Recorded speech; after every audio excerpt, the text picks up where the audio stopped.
Hello folks, today I'll show you how to perform a business continuity risk assessment with EAID platform. So we have these different compliances already checked off. So it depends upon which compliance or security framework you have in your organization. So obviously we can enable per each organization needs. These all different frameworks and compliances have their own controls. These are all the NIST controls. These are PCI controls. These are ISO controls. These are HIPAA controls. As we know that today our focus is business continuity. If we know what controls we need to enable based on any compliance, we can do that way. If we have no clue which controls needs to be on for business continuity, we can come here and which shows us all the classification of all the different controls. These are different categories, and we can select IT business continuity. It is going to enable all the controls for NIST, ISO, or HIPAA as well. So for NIST, we have CP1, CP9, PCI. So it's gonna do the mapping for us. Similarly, it will have for HIPAA and ISO. So now we know that what controls it has enabled for business continuity. It's broken down into the subtitles, main titles. So these will tell us like what areas it is going to focus. So if we really look at the business continuity, what is the intent of all those controls to keep business going? So we obviously have to ensure these areas, backup, management, business recovery requirements. We have to have impact analysis, testing. So all that kind of stuff should be planned. Now, we have all the policies for these categories and controls. Generally, these policies are already enforced in companies. Companies are using these compliances or frameworks. So these are just a template. All the policies which are active, we can active and inactive policies based on our needs. So let's say we have 100 policies in our organization.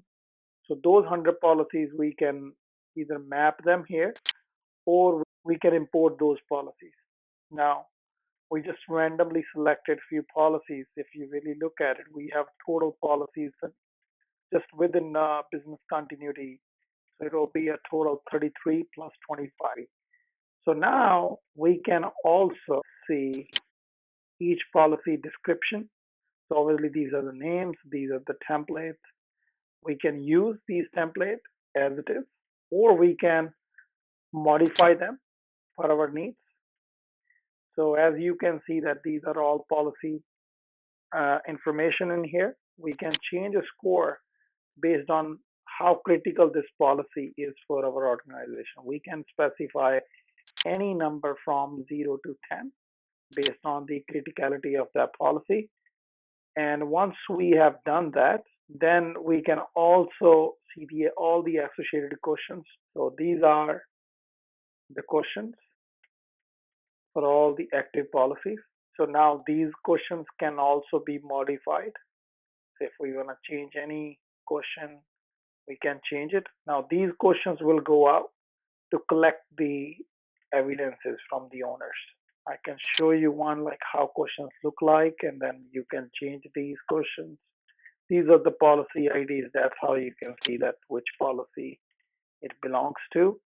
And one policy could have a one question or up to 5 questions or even more.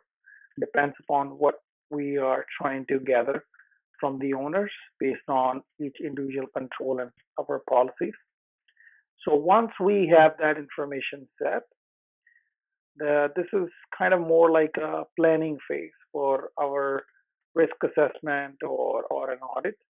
So once we know that, what policies we need to assess and what controls we need to assess and audit in our organization. So we have set it up and enabled all the controls accordingly.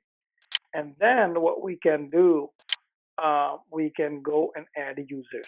We can add all the users who need to participate in this assessment. Now these could be, people who are going to be providing all the evidences from different departments. So once we have all the users in here, then we can create an assessment. Now, this assessment can be for internal audit, for third party, and for different areas like a application or network.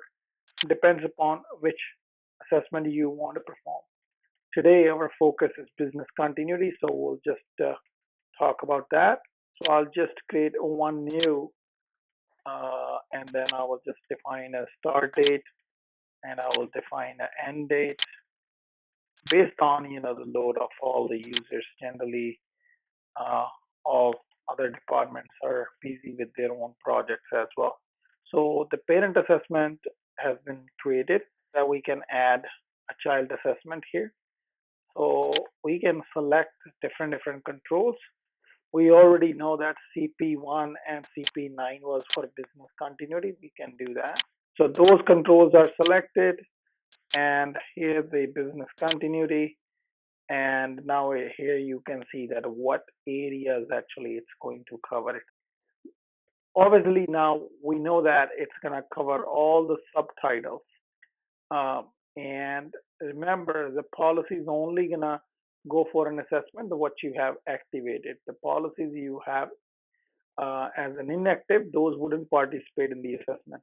So you don't have to overwhelm assessment every time. So you can do it based on your needs, whatever the policies and controls you're trying to assess in the organization, you can do that. So then you can select different departments and different users. Here we just have a one user, so we will just select that. And we can select the reviewer. A reviewer, we could have 1 to 2 reviewers. The reviewer could be a manager or any security authority. We will just skip on that for now. And then we will define date, start date, end date. And once we do that, and then we will click on submit. So once we click on submit, now it will send an email out to the assessor who needs to provide the evidences and answer for these assessments. And now we will quickly jump on the assessor review. So I have already logged in. So this is going to be the user or the assessor who needs to start the assessment. So we will come here, we'll select. So this is the assessment. We have actually created a yearly BC1 assessment. It already shows us it is there. So we can start this assessment. We can go to assessment. And now it is going to start asking us all the questions. So as you might be thinking that we don't have other menu options. So it's fully role-based access. Assessor would not have the view what admin can have. Admin could be a CISO or CTO or any executives or even auditors. They can have their own view, and it's a fully role-based access. So assessor can only see the questions they need to answer for, and they can add comments. They can upload any evidence needs to be done, so they can, provide all the information what you're looking for. So it says thank you for your time, and this assessment is now complete. So now we will go to the admin view. Here we are. We have here assessment dashboard, and we can see our business continuity risk report. And here are the details. The category is business continuity, and then these are the controls. And then these are the policies, critical, high, medium, and low, based on the risk assessment. Now we can drill down and see why we have that many critical, high, medium, and low policies. Let's check why we have a high risk for these policies. And this policy question answered no, and there isn't any evidence or any comments. And these are the controls which this policy belongs to. So here is how we can perform a business continuity risk assessment. I hope this has been informative for you guys, and we'll come back with the new video. Thank you, everyone.